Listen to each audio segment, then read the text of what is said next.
and the life. No one comes to the Father but by me. John chapter 14, verse 6.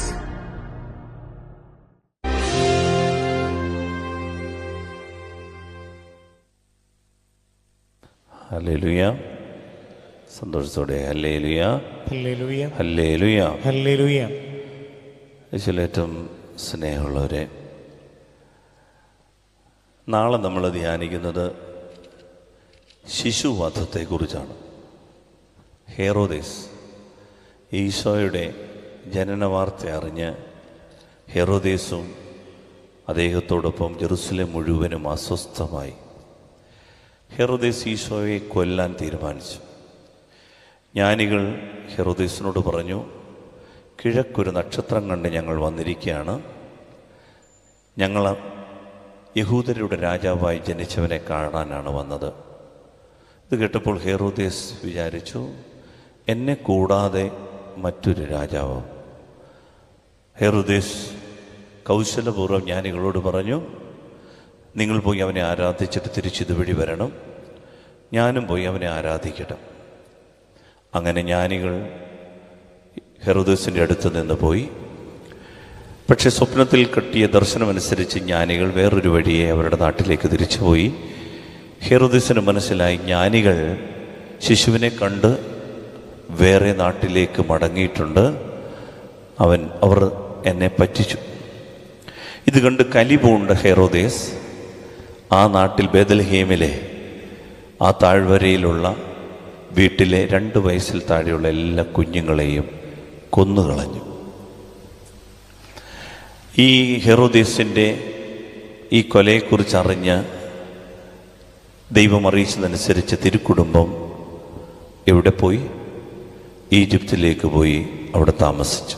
നമ്മുടെ ധ്യാന വിഷയം ഇതാണ്. ഈ ഹെറോദേസ് ഈ നാട്ടിൽ ജീവിച്ചിരിക്കുന്ന അത്രയും കാലം യേശു കുഞ്ഞിന് ഈ ഭൂമിയിൽ, ഈ നസ്രത്തിൽ അല്ലെങ്കിൽ ബത്ലഹേമിൽ ജീവിക്കാനാവില്ല.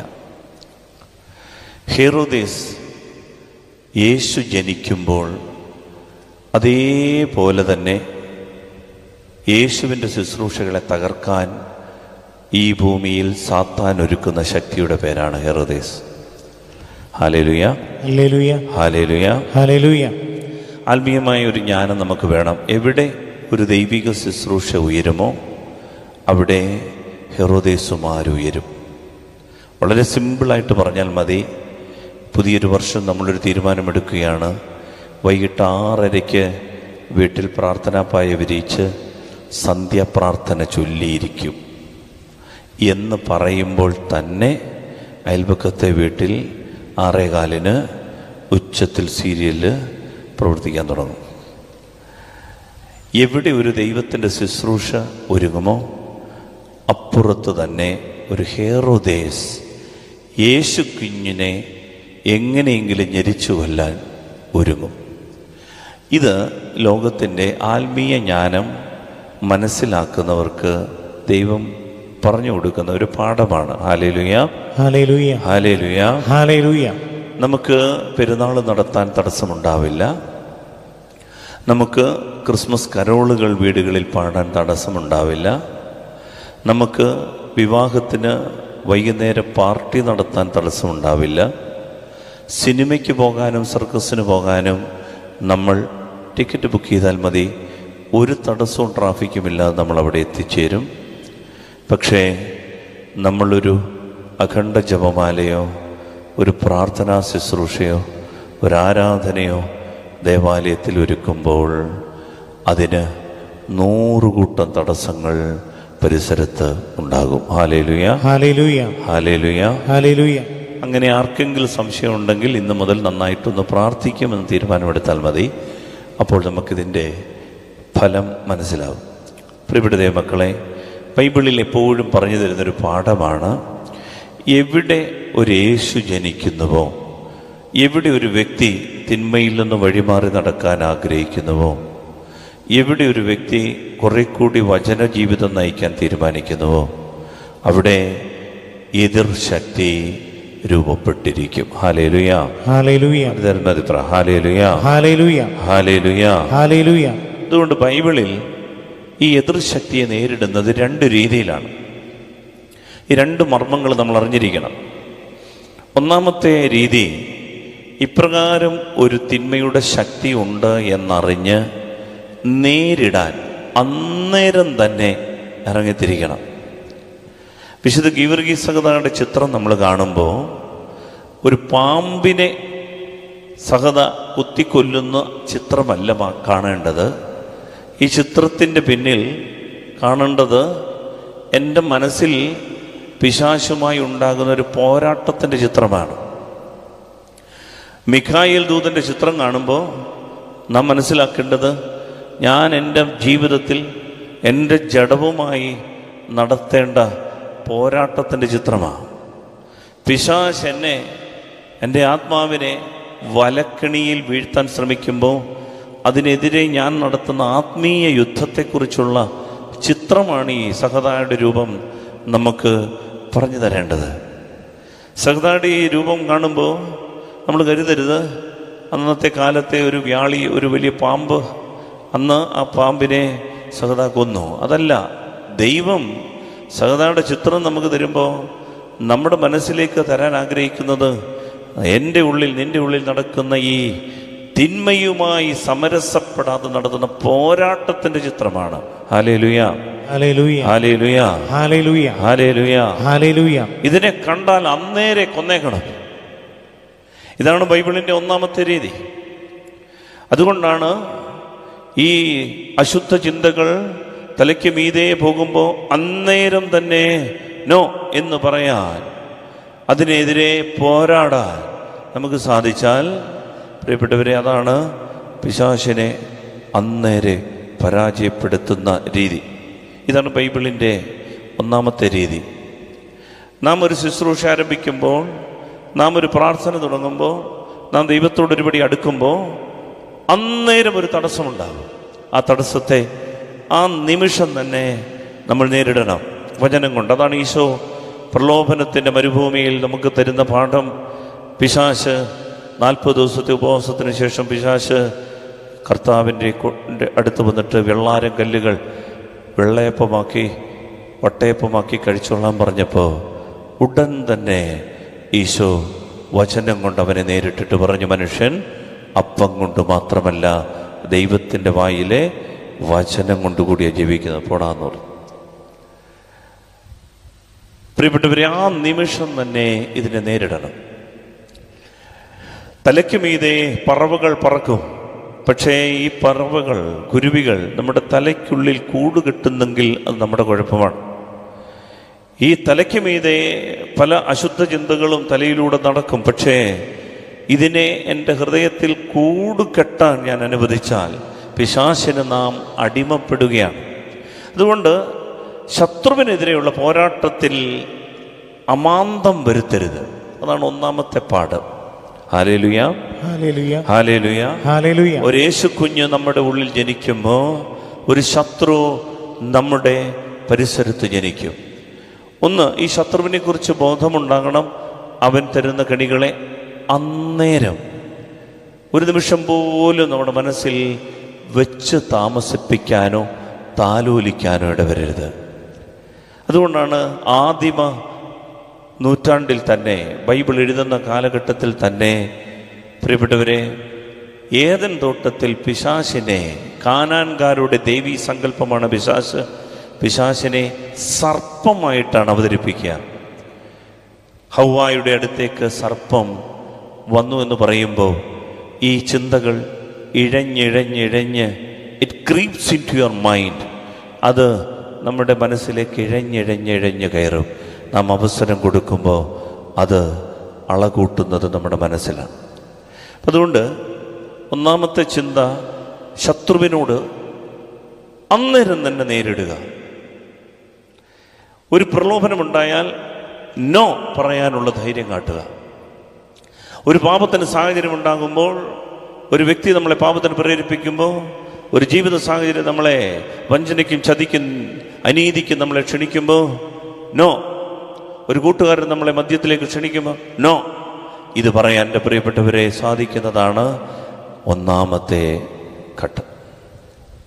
രണ്ടാമതൊരു രീതിയാണ് നാം ഇപ്പോൾ പറഞ്ഞു കേട്ട ഹെറോദേസിൻ്റെ ജീവിതവുമായി ബന്ധപ്പെട്ടുകൊണ്ട് ശിശുവധവുമായി ബന്ധപ്പെട്ട പാഠം എന്താണെന്നറിയാമോ? യേശു കുഞ്ഞ് ഈജിപ്തിൽ പോയി താമസിച്ചു. ഇവിടെ ഒരു ഹെറോദേസ് ശിശുക്കളെ കൊന്ന് കിരാതമായി അവൻ്റെ ശത്രു സംഹാരം അവനിങ്ങനെ തുടർന്നപ്പോൾ യേശു കുഞ്ഞ് എവിടെ പോയെന്നറിയാമോ? ഹെറോദേസിൽ പോയി ഈജിപ്തിൽ പോയി താമസിച്ചു. എന്നിട്ട് ഈ ഹെറോദേസ് മരിച്ചതിന് ശേഷമാണ് ഈജിപ്തിൽ നിന്ന് ഈ കുഞ്ഞ് തിരികെ വരുന്നത്. Hallelujah, hallelujah, hallelujah, hallelujah. ഇതാണ് ആത്മീയതയുടെ രണ്ടാമത്തെ ഒരു മർമ്മം. പ്രിയപ്പെട്ട ദൈവമക്കളെ, ആത്മീയ ജീവിതത്തിൽ ഇങ്ങനെ ഒരു മർമ്മം ബൈബിൾ പഠിപ്പിക്കുക. ചില ഹെറോദേസുമാർ സ്വാഭാവികമായി നമുക്കെതിരെ നിൽക്കുന്നവർ ജീവിച്ച് പൂർണ്ണപ്രായമെത്തി പ്രായത്തിൻ്റെ ആധിക്യത്തിൽ പ്രായം ചെന്ന് താനേ മരിക്കും. താനേ മരിക്കുന്നതുവരെ മാറി നിൽക്കാനുള്ള ജ്ഞാനം നമുക്കുണ്ടാകണം. Hallelujah, hallelujah, hallelujah, hallelujah. എല്ലാ ഹെറോദേസുമാരും പെട്ടെന്ന് എല്ലാ ഹെറോദേസുമാരെയും നമ്മൾ നേരിടേണ്ടവരല്ല. നമ്മുടെ ആത്മീയ ജീവിതത്തെ കശക്കി എറിയുന്ന ചില ആളുകൾ എത്ര ശ്രമിച്ചിട്ടും ഈ തിന്മ, ഈ വ്യക്തി, ഈ ദുഷ്ടത നമ്മുടെ വീട്ടിൽ നിന്ന്, പരിസരത്തിൽ നിന്ന്, കൂട്ടുകാരുടെ ഇടയിൽ നിന്ന് മാറിപ്പോകുന്നില്ല. എത്ര ശ്രമിച്ചിട്ടും ചില കാര്യങ്ങൾ വിട്ടുപോകുന്നില്ല. പ്രിയപ്പെട്ട ദൈവമക്കളെ, നിരന്തരം യുദ്ധം ചെയ്ത് ജീവിക്കാനല്ല അവിടെ, മറിച്ച് ഒഴിഞ്ഞു മാറി നിൽക്കാനുള്ള ജ്ഞാനം നമുക്ക് ഉണ്ടാകണം. Hallelujah, hallelujah, hallelujah, hallelujah. മനസ്സിലായൊരു പറ ഹല്ലേലൂയ, ഹല്ലേലൂയ, ഹല്ലേലൂയ, ഹല്ലേലൂയ. ഇത് ആത്മാവിൻ്റെ രണ്ടാമത്തെ പാഠമാണ്. എല്ലാ ഹെറോദേസുമാരും പെട്ടെന്ന് നമ്മെ വിട്ടുപോവില്ല. നമ്മളെ നിരന്തരം പ്രതിസന്ധികളിലേക്ക് തള്ളിയിടുന്ന ചില ആളുകൾ ആരോഗ്യത്തോടെ ജീവിക്കും. ചില തിന്മയുടെ ശക്തികൾ പ്രബലമായി നമ്മുടെ കൂടെ ഉണ്ടാകും. നമ്മൾ ചോദിക്കും, ദൈവമേ എന്തുകൊണ്ടിങ്ങനെ? എത്ര നാളായി പ്രാർത്ഥിക്കുന്നു, എന്തേ ദൈവമേ ഒരു മാറ്റം ഉണ്ടാകണില്ലല്ലോ? എത്ര പ്രാർത്ഥിച്ചിട്ടും എന്തേ ഇതിനൊരു തീരുമാനമുണ്ടാകാത്ത? പ്രിയപ്പെട്ടവരെ, ചില ക്രൈസിസുകൾ അതിൻ്റെ പൂർണ്ണ വളർച്ചയെത്തി താനേ നമ്മെ വിട്ടുപോകാൻ ദൈവം ഇടയാക്കും. Hallelujah, hallelujah. അതുവരെ നീ ഒളിച്ചു താമസിക്കേണ്ട, രഹസ്യത്തിൽ താമസിക്കേണ്ട സമയം ദൈവം നിശ്ചയിച്ചിട്ടുണ്ട്. ഈ സമയം ഈജിപ്തിൽ നിന്ന് നീ വന്ന് ഈ ഹെറോദേസിനോട് യുദ്ധം ചെയ്യാനല്ല ദൈവം നിന്നെ വിളിച്ചിരിക്കുന്നത്. Hallelujah, hallelujah, hallelujah, hallelujah. അതുകൊണ്ട് ഈ ആത്മീയ ജ്ഞാനം നമുക്ക് വേണം. ഞാൻ കണ്ടിട്ടുണ്ട് പല ആളുകളും വെറുതെ പോരാടി യുദ്ധം ചെയ്ത് ക്ഷീണിച്ച് മനസ്സ് തളർന്ന് കഴിയുന്ന ആളുകൾ. എന്നാൽ ചില ആളുകളെ കണ്ടിട്ടുണ്ട് ഒറ്റയ്ക്ക് മാറിയിരുന്ന് പ്രാർത്ഥിക്കുന്നവർ. അവര് നിത്യാരാധന ചാപ്പലിൽ വന്ന് ആരുമില്ലാത്ത സമയത്ത് ഒറ്റയ്ക്ക് വന്നിരുന്ന കർത്താവിനോട് പറയും, ഒതുങ്ങിയിരിക്കും, രഹസ്യത്തിലിരിക്കും, കഥകടച്ചിരുന്ന് പ്രാർത്ഥിക്കും. അവര് മാറിയിരുന്ന് പ്രാർത്ഥിക്കും. പ്രിയപ്പെട്ട ദൈവമക്കളെ, ഈ ഒരു ജ്ഞാനം എന്തിനാണെന്നറിയാമോ? ഹെറോദേസ് താനേ ഈ ഭൂമി വിട്ടുപോകുന്നിടം വരെ ആ ഒരു കാലയളവിൽ നാം ഒഴിഞ്ഞു മാറിയിരിക്കാനുള്ള ജ്ഞാനം നമുക്കുണ്ടാകണം. Hallelujah, hallelujah, hallelujah, hallelujah. ചില കേസുകളൊന്നും നമ്മൾ അത്ര പെട്ടെന്നൊന്നും വിട്ടുപോയില്ല.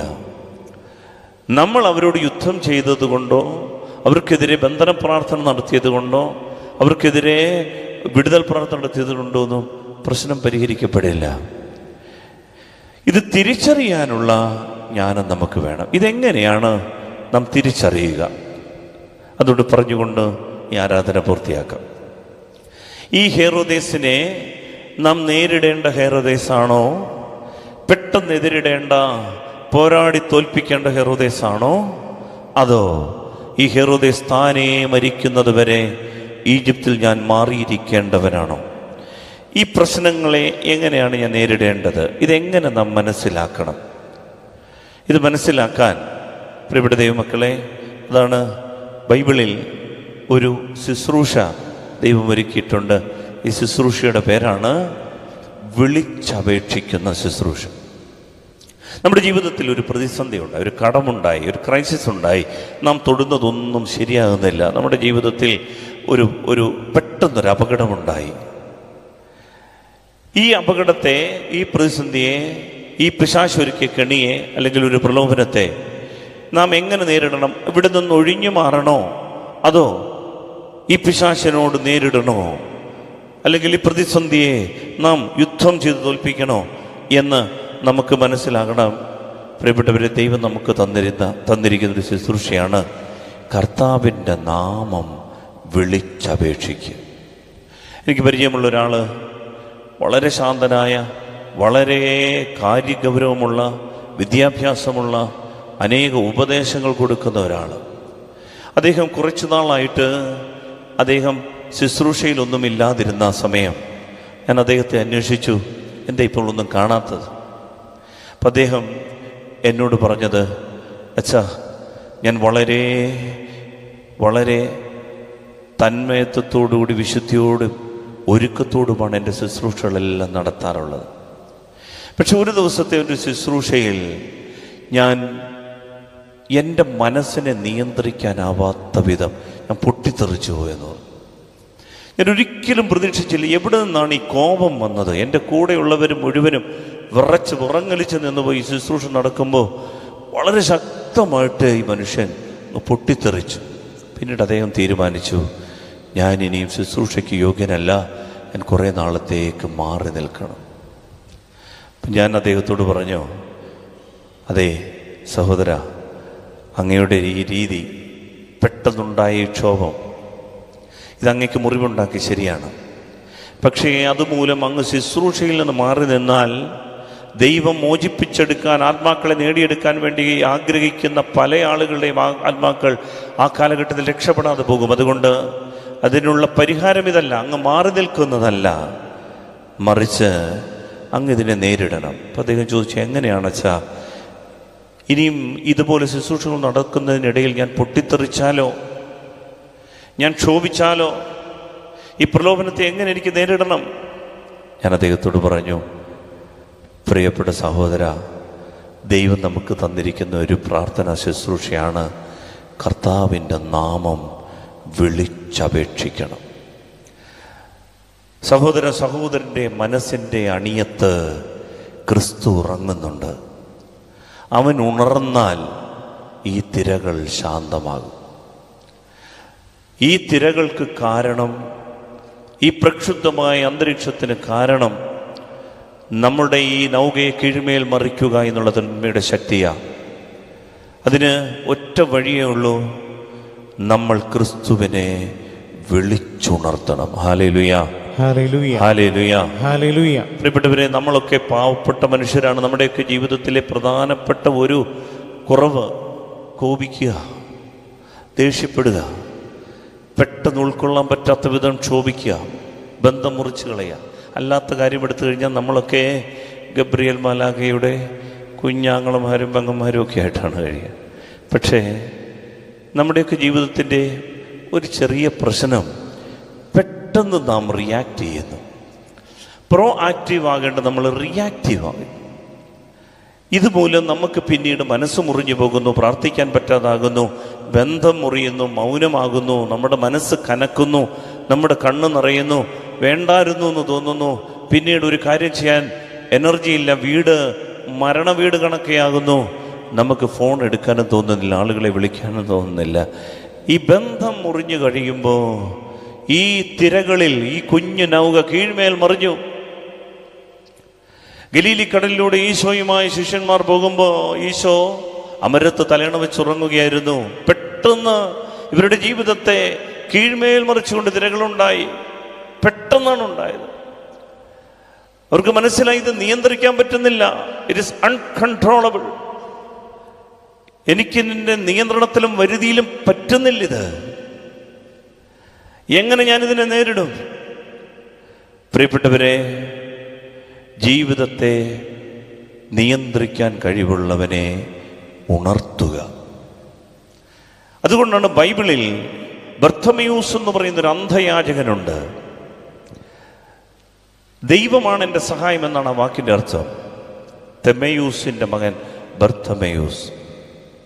അവൻ വഴിയരികിലിരുന്ന് അന്ധയാചകൻ ഭിക്ഷയെടുക്കുകയാണ്. ആളുകളുടെ കാലനക്കം കേട്ടപ്പോ അവൻ ആരെയോ വിളിച്ചു ചോദിച്ചു, ആരാത്? മുന്നേ പോയൊരു പറഞ്ഞു, മിണ്ടരുത്, നസറേന യേശു, മിണ്ടരുത്. അവൻ വിളിക്കാൻ തുടങ്ങി, യേശുവേ,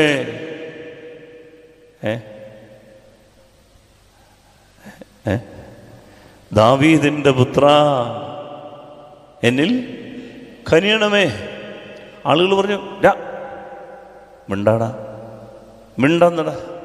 അവനാകട്ടെ കൂടുതൽ ഉച്ചത്തിൽ. ഈശോ ചോദിച്ചു, ആരത്?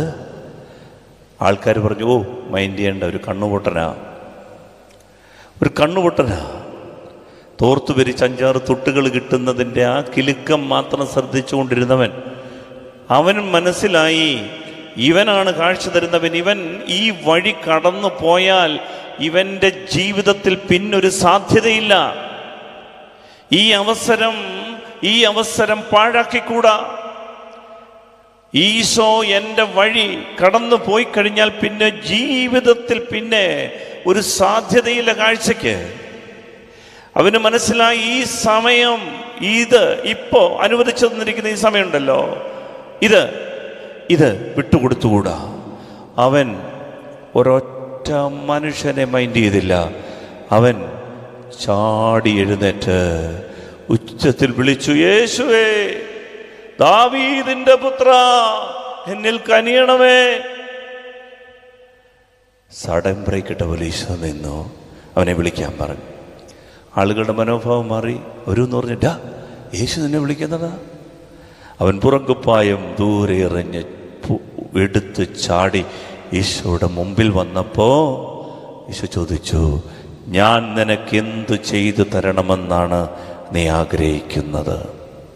2000 വർഷങ്ങൾക്ക് മുൻപ് അവൻ ഈ അന്ധനോട് അങ്ങനെ ചോദിച്ചെങ്കിൽ, പ്രിയപ്പെട്ടവരെ, ഇന്ന് ഈ സന്ധ്യയിൽ, ഈ 2023 അവസാനത്തെ ചൊവ്വാഴ്ചയും അവൻ ഇത് തന്നെ എന്നോട് നിങ്ങളോട് ചോദിക്കും, മോളെ, ഞാൻ നിനക്ക് എന്ത് ചെയ്തു തരണമെന്നാണ് നീ ആഗ്രഹിക്കുന്നത്? ഇത് ചോദിക്കാൻ കാരണം എന്താണെന്നറിയാമോ? ഈ അന്ധൻ, കുരുടൻ വിളിച്ചപേക്ഷിച്ചു, ഈ വഴിയിൽ എൻ്റെ ദൈവത്തെ ഉണർത്തണം, അവൻ്റെ ശ്രദ്ധ പിടിച്ചു പറ്റണം. ഈ അമരത്ത് തലയണ വെച്ച് കിടന്നുറങ്ങുന്നവനെ ശിഷ്യന്മാർ വിളിച്ചുണർത്തിയതുപോലെ, പ്രിയപ്പെട്ടവരെ, അവനെ ഉണർത്തിയാൽ ഈ തിരയിളക്കങ്ങൾ ശാന്തമാകും. അവൻ നിനക്ക് കാഴ്ച തരും. ഇതാണ് ബൈബിളിന്റെ പാഠം, ഇതാണ് സുവിശേഷം. വേറെ കുറുക്കു വഴികളില്ല പുതിയ നിയമത്തിൽ. ഇതിനു വേണ്ടി പ്രത്യേക ശ്വാസോച്ഛ്വാസം എടുത്ത് യോഗ ചെയ്ത് നമ്മളിങ്ങനെ വ്യായാമം, എക്സസൈസ് ഒന്നും ചെയ്യാൻ പറയുന്നില്ല. ബൈബിളിൽ ഒറ്റ കാര്യമേ, യേശുവിനെ ഉണർത്തുക. ഹൃദയത്തിൻ്റെ അമരത്തവനുണ്ട്, അവനെ ഒന്ന് ഉണർത്തി കിട്ടിയാലുണ്ടല്ലോ, ഇതാണ് ജീവിതത്തിൻ്റെ വിജയം. അവൻ ഉണർന്നു കിട്ടിയാൽ തീരാവുന്ന വിഷയങ്ങളേ ഉള്ളൂ ജീവിതത്തിൽ. അവൻ ഹൃദയത്തിൽ ഉണർന്നു കിട്ടിയാൽ തീരാവുന്ന പ്രശ്നങ്ങളേ ഉള്ളൂ. അപ്പോൾ നമുക്ക് മനസ്സിലാകും, അവൻ പിന്നെ പ്രവർത്തിക്കും. അവൻ അറിയാം, ഈ പ്രതിസന്ധിയിൽ, ഈ പ്രലോഭനത്തിൽ എൻ്റെ കുഞ്ഞ് യുദ്ധം ചെയ്യണോ അതോ ഒഴിഞ്ഞു മാറിയിരുന്ന് പ്രാർത്ഥിക്കണോ? ജീവിതത്തിൽ ഒരു ക്രൈസിസ് വരുമ്പോൾ, ഒരു കടം വരുമ്പോൾ, ഒരു തളർച്ച വരുമ്പോൾ ഇതിനെ നേരിടാനുള്ള പ്രാഗൽഭ്യവും ജ്ഞാനവും അറിവും അവൻ പറഞ്ഞു തരും. അല്ലെങ്കിൽ അവൻ പറഞ്ഞു തരും, മോനെ, സമയമായിട്ടില്ല, മോളെ, മാറിയിരുന്ന് പ്രാർത്ഥിക്കുക. ഈ 2 വഴികളേ ഉള്ളൂ. ഒന്നുകിൽ അവൻ അതിനെ നേരിടാനുള്ള കഴിവും പ്രാപ്തിയും ബലവും ശക്തിയും ജ്ഞാനവും കരുത്തും നിനക്ക് തരും. അവൻ കൂടെ നിന്ന് യുദ്ധം ചെയ്യും. ഇല്ലെങ്കിൽ അവൻ പറയും, സമയമായിട്ടില്ല, ഈ ഹെറോദേസ് താനെ മരിക്കുന്നത് വരെ മാറിയെന്ന് പ്രാർത്ഥിക്കും. ആ കാലയളവ് പൂർത്തിയാകുമ്പോൾ കൃത്യമായി ദൈവം നിന്നെ ഈ ഭൂമിയിൽ ഉയർത്തും. Hallelujah, hallelujah. ഇത് ഈ ജ്ഞാനം കിട്ടാൻ വേണ്ടിയിട്ടാണ് ഈശോയെ ഉണർത്തേണ്ടത്. അവൻ പ്രവർത്തിച്ചുകൊള്ളൂ. ശിഷ്യന്മാർ അന്താളിച്ചു പോയി. അവർ നോക്കിയപ്പോൾ കാറ്റും കടലും പോലും അവൻ പറയുന്നത് കേട്ട് ശാന്തമാകുന്നു. പ്രകൃതിയുടെ സകല നിയമങ്ങളും അവന്റെ കൺട്രോളിലാണ്. നിനക്കെതിരെ നിൽക്കുന്ന സകല പ്രകൃതിയുടെ ശക്തികളും അവന്റെ കസ്റ്റഡിയിലാണെന്ന് നീ വിശ്വസിക്കണം. Hallelujah, hallelujah, hallelujah, hallelujah, hallelujah, hallelujah. പ്രിയപ്പെട്ടവരെ, ഇതുകൊണ്ട് പുതിയൊരു വർഷം അവനെ കൂടെ നിർത്തി നമ്മൾ കൊണ്ട് നടക്കണം. അവനെ വിളിച്ചുണർത്താൻ മടിക്കരുത്. അവൻ ഉണർന്നു കിട്ടിയാൽ അങ്ങനെ ഒരു ലൈഫുണ്ട്. ആനന്ദത്തിൻ്റെ ഒരു ജീവിതമാണത്. അവൻ ഏറ്റെടുക്കുന്ന ഒരു ജീവിതമാണ്.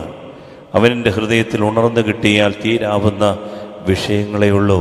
അവൻ പറഞ്ഞു തരും ഓരോ ചുവട്ടടിയിലും എങ്ങനെ നീങ്ങണമെന്ന്, ഓരോ കാര്യവും എങ്ങനെ നടത്തണമെന്ന് അവൻ കൂടെ നിന്ന് പറഞ്ഞു തരും. അതുകൊണ്ട് ഈ ആരാധനയിൽ ആ ഒരു കൃപയ്ക്ക് വേണ്ടി നമുക്കൊന്ന് പ്രാർത്ഥിക്കണം. കർത്താവേ, അങ്ങ് എൻ്റെ ഹൃദയത്തിലൊന്ന് ഉണരണമേ. പ്രിയപ്പെട്ട ദൈവമക്കളെ, ഒന്നും നമ്മളെ ഉപദ്രവിക്കാൻ അവൻ അനുവദിക്കില്ല. ലൂക്ക 10:19, ഇതാ പാമ്പുകളുടെയും തേളുകളുടെയും ശത്രുവിൻ്റെ സകല ശക്തിയുടെയും മീതെ ചവിട്ടി നടക്കാൻ ഞാൻ നിനക്ക് അധികാരം തന്നിരിക്കുന്നു, ഒന്നും നിന്നെ ഉപദ്രവിക്കില്ല. സക്കറിയ 9:8, ആരും കയറിയിറങ്ങി നടക്കാതിരിക്കാൻ ഞാൻ എൻ്റെ ഭവനത്തിന് ചുറ്റും വേലി കെട്ടി സംരക്ഷിക്കും, ഒരു മർദ്ദകനും ഇനി അവരെ ഉപദ്രവിക്കില്ല, എൻ്റെ കണ്ണവരുടെ മേലുണ്ടായിരിക്കും. ഈ പ്രോമിസൊക്കെ ദൈവം വെറുതെ പറഞ്ഞതല്ല. അവനെ ഉണർത്തി കിട്ടിയാൽ, അവനെൻ്റെ ഹൃദയത്തിലൊന്ന് ഉണർന്നാൽ, ക്രിസ്തുവിൻ്റെ ഹൃദയത്തിൽ ജനിച്ചു കിട്ടിയാൽ തീരാവുന്ന വിഷയങ്ങളേ ഉള്ളൂ. പ്രിയപ്പെട്ടവരെ, അതുകൊണ്ട് നമുക്ക് ഈ ആരാധനയിൽ കർത്താവിനോട് ചേർന്ന് നിന്നുകൊണ്ട് ഈ ആശീർവാദം നമ്മൾ ഒരുക്കി സ്വീകരിക്കാം. കർത്താവിനെ ഉണർത്തി എൻ്റെ ഹൃദയത്തിൽ തരണമേ എന്ന് നമുക്കൊന്ന് പ്രാർത്ഥിക്കാം. എഴുന്നേറ്റ് നിൽക്കാം.